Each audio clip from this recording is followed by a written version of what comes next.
उसको जब आप पढ़ेंगे तो आपको लगेगा कि हाँ कुछ हाँ यहाँ की मिट्टी की सौंध है जिसको आप सूंघ रहे हैं। बाकी और उसमें कोई बहुत व्याकरणीय योग्यता या ऐसा कुछ भाषा का भी कोई बहुत ज़्यादा तमीज़ नहीं है उसमें, लेकिन फिर भी किताब लोग पसंद कर रहे हैं, मुझे भी अच्छा लग रहा है।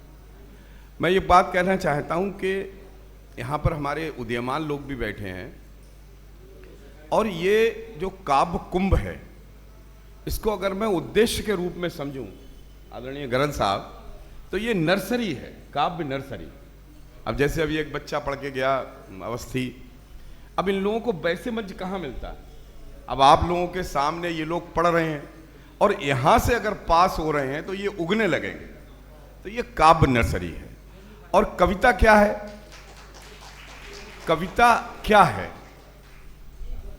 तो अगर देखा जाए कि हम जब किसी चीज को, जरा मेरी बात को ध्यान से सुनना, जब किसी अभिव्यक्ति को हम जितना स्थूल से उसको पतला बनाते चले जाते हैं वह चीज उतनी ही प्रभावी हो जाती है। गरल साहब, अब जैसे मैं अंतर में बताऊं, लेखन और कविता में अंतर क्या है? आदमी लिखता है, भावपूर्ण लिखता है, वो भी लोग सदियों याद रखते हैं, ऐसा नहीं। लेकिन कविता तुरंत क्यों अटैक करती है, कविता तुरंत क्यों हृदय पर आक्रमण करती है? क्योंकि वो उसको और ज्यादा, जो लेखन का स्थूल है उसको भी और ज्यादा पतला कर देता है, दुर्बल कर देता है। उसके बाद काव्य आता है, बहुत कम शब्द होते हैं। उससे भी ज्यादा पतला जब हम करते हैं, उससे भी ज्यादा महीन जब हम करते हैं, तो वो चित्रकारी है। चित्र देखते ही हमें एकदम भाव क्यों आता है? अब ये देख के ही समझ में आ रहा है, कवि जी खड़े, कुछ कहने की जरूरत ही नहीं, चित्र है। तो जितना हम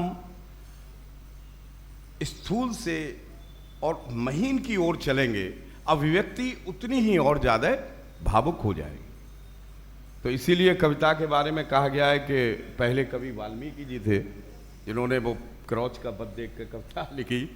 उसके बाद फिर हिंदी कविता के बारे में कहा जाता है भारतेंदु हरिश्चंद्र जी थे, और इन सब ने यही कहा है, वियोगी होगा पहला कवि, विरह से निकला होगा ना। लेकिन हमारे बदायूं में रहे बलवीर सिंह रंग जी, जिनका मैंने इस कविता अपनी किताब में उल्लेख भी किया है, उन्होंने कहा है कि अकथनीयता को दी बाणी, बाणी को भाषा कल्याणी। अकथनीयता माने जो आप नहीं कह सकते, हृदय में है लेकिन कह नहीं सकते। राजनेताओं को क्या करना चाहिए? 4 पंक्तियों में युवा कवि ने अभी आपके सामने बता दिया, आप नहीं कह सकते थे। तो अकथनीयता को दी वाणी, बाणी को भाषा कल्याणी, कलम कमंडल लिए हाथ में, घर घर अलख जगाया, हमने जो भोगा सो गाया। ये कविता। तो ये पूरा हमारे यहाँ जो कविता के बारे में सोच है और सुनने की समझ है वो सब है। आज आप सब लोग आए हैं, मुझे बड़ा अच्छा लग रहा है। थोड़ा सा मैं ये ज़रूरी समझता हूँ कि आप लोगों के बीच में अपने इस जो मुझको एक सम्मान मिला है इसके बारे में बता दूँ।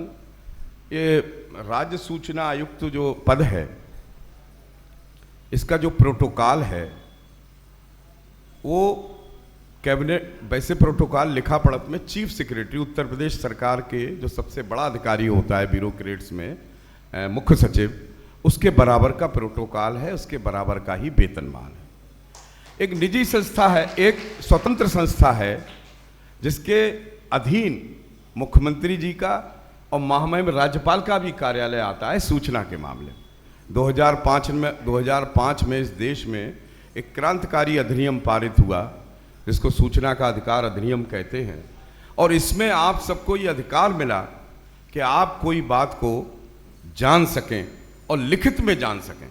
10 रुपए का केवल पोस्टल ऑर्डर खर्च करके आपको कोई बात पब्लिक अथॉरिटी से जाननी है तो आप जान सकते हैं। और यदि आपको उचित समय से उस बात का उत्तर नहीं मिल रहा है, सूचना नहीं मिल रही है, तब आप हमारे पास आएंगे। हम सूचना तो आपको दिलवाएंगे ही, वो अधिकारी चाहे कितने ही शीर्ष पद पर क्यों ना हो, हम उसको दंडित करने की क्षमता रखते हैं। आपके भाई को, आपके परिवार के व्यक्ति को ये अधिकार मिला है। और मैं बता दूं गरल साहब कि जो 11 लोग हैं आयोग में, एक अध्यक्ष और 10 लोग, और इनमें आप मतलब सारे IAS IPS या बहुत उच्च कहते हैं ना हाई प्रोफाइल लोग हैं। एक सामान्य व्यक्ति सामान्य जगह से, छोटी सी जगह से जाकर मुझे वो स्थान मिला है। इसके लिए मैं ये मानता हूँ कि हमारे जो चयन समिति थी, जिसमें योगी आदित्यनाथ जी चेयरमैन थे, अखिलेश यादव मेंबर थे, योगी आदित्यनाथ जी चेयरमैन थे, अखिलेश जी मेंबर थे और सुरेश खन्ना जी, एक कमेटी थी। मैं आप लोगों की ओर से इस बात का धन्यवाद दूंगा कि उन्होंने बदायूं जैसी छोटी जगह को ध्यान में रखकर वहाँ के एक व्यक्ति को ये सम्मान दिया। ये बात मैं इसलिए बताता हूँ कि बदायूं में बहुत से लोग समझ नहीं पा रहे हैं क्या बात है। अब इस विषय के बाद मैं 1 मिनट फिर से कविता पर आता हूँ।